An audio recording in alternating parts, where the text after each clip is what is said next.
नमस्कार दोस्तों, कैसे हो आप सभी लोग। आई होप बहुत ही बढ़िया होंगे और बहुत स्वागत है आपका क्रॉनिकल पत्रिका के यूट्यूब चैनल क्रॉनिकल इंडिया पर।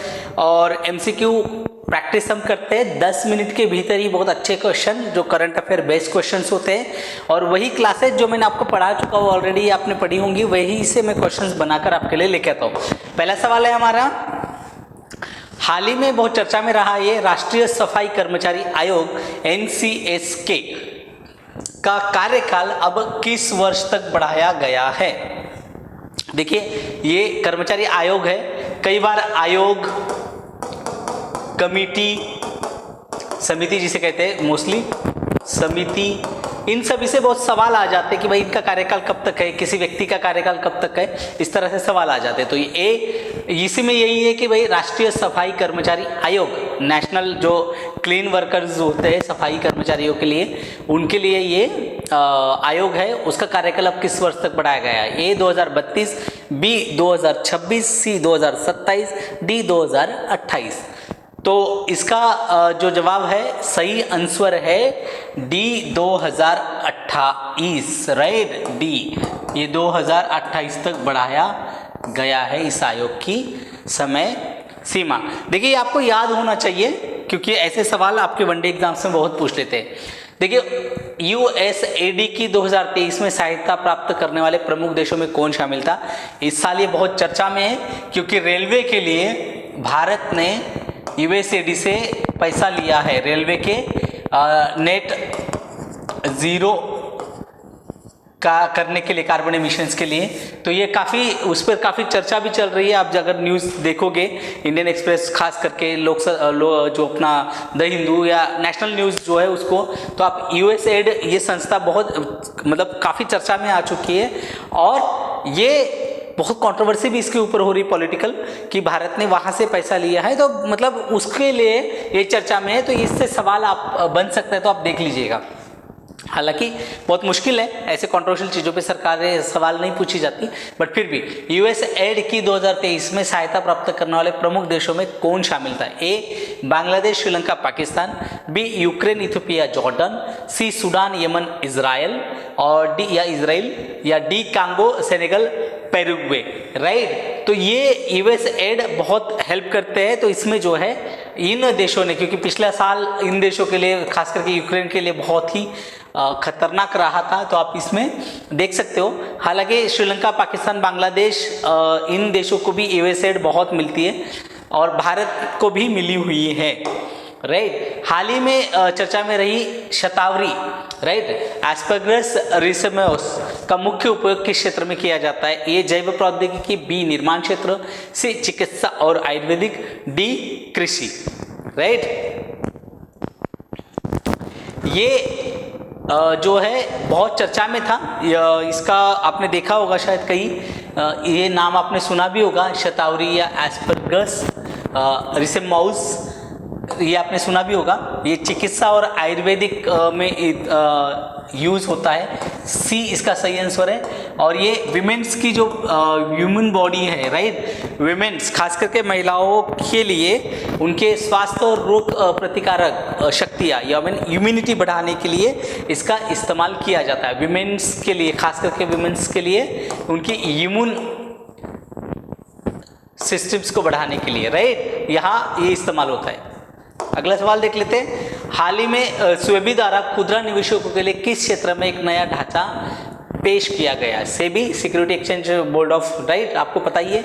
ये क्रिप्टो करेंसी ट्रेडिंग, B वस्त्र उद्योग, C विदेशी मुद्रा व्यापार और D एल्गोरिथमिक ट्रेडिंग, राइट। तो ये सेबी ने जो है एक नया पूरा का पूरा स्ट्रक्चर जो है स्ट्रक्चर बनाया है, पेश किया है कि आपको इस स्ट्रक्चर के अंतर्गत काम करना है। और ये एल्गोरिथमिक जो ट्रेडिंग होता है उसके लिए क्रिप्टो करेंसी नया है, इट्स वेरी न्यू। तो आपको लग सकता है कि शायद ये होगा, बट ऐसा नहीं है, ठीक है। ये एल्गोरिदम पे काम करता है। एल्गोरिदम ट्रेडिंग के लिए सेबी ने पूरा का पूरा एक नया स्ट्रक्चर पेश किया है। अगला सवाल देख लेते हैं। भारत की सबसे बड़ी सौर सेल निर्माण इकाई कहाँ स्थित है। सौर सेल, राइट, सोल्स जो सौर की है इसके लिए तो ए गंगईकोंडान तमिलनाडु, बी नागौर राजस्थान, सी हासन कर्नाटक और डी पाटन गुजरात। राइट, ये सौर सेल ऐसा आप कवर कर लिया करो, ठीक है। ऐसा पेपर एग्जाम में भी अगर आप ऐसे इस तरह का ब्रैकेट कर लेते हो तो आपको इसका बहुत फायदा होगा। इसका सही जवाब है गंगकोंडाइन तमिलनाडु, गंगईकोंडान तमिलनाडु राज्य में ये स्थित है। देखिए इस तरह से अगर आप कवर कर लेते हो, मान लो जैसे आपने ब्रैकेट कर लिया या अंडरलाइन कर ली, तो आपके जवाब जो रॉन्ग होने के चांसेस होते हैं वो कई गुना घट जाते हैं। राइट, ट्रोपेक्स अभ्यास मुख्य रूप से किससे संबंधित है? भारतीय सेना और अमेरिकी सेना का संयुक्त अभ्यास, भारतीय स्थल सेना का संचालनिक प्रशिक्षण, सी भारतीय नौसेना का संचालनिक प्रशिक्षण और डी भारतीय वायुसेना का संचालनिक प्रशिक्षण। ये ट्रोपेक्स जो है ये संयुक्त अभ्यास है, मिलिट्री मतलब कॉमन एक्सरसाइज है दो देशों की, या भारतीय स्थल या नौसेना या वायुसेना इनमें से किसका ये संचालनिक प्रशिक्षण है, यही इसका सवाल है। राइट, तो ये इसका सही जवाब जो है भारतीय नौसेना, ये नौसेना का है, भारतीय नौसेना का ये संचालनिक प्रशिक्षण है जिसका नाम है ट्रोपेक्स। विदेश मंत्री एस जयशंकर की हाल ही की संयुक्त अरब अमीरात यात्रा के माध्यम से किस गलियारे को आगे बढ़ाया जा रहा है? ये देखिए, ये एक आर्थिक गलियारा है, इकोनॉमिक कॉरिडोर जिसे हम कहते हैं, इकोनॉमिक कॉरिडोर। और अगर आपने मेरा कल का लेक्चर देखा होगा तो आपको पता होगा, मैंने कल परसों ये पढ़ाया है, भारत मध्य पूर्व यूरोप आर्थिक गलियारा, चीन पाकिस्तान आर्थिक गलियारा, ये तो हो ही नहीं सकता। नहीं, road and belt initiative, road and belt initiative, RBI जैसे road and belt, road and belt initiative. सी उत्तर दक्षिण परिवहन गलियारा और सिल्क रोड आर्थिक बेल्ट, ये सिल्क रोड जो है ये भी चाइना का है, ये भी चाइना का है। राइट, ये ग्वादर बंदरगाह से जाता है, ग्वादर। स्ट्रिंज ऑफ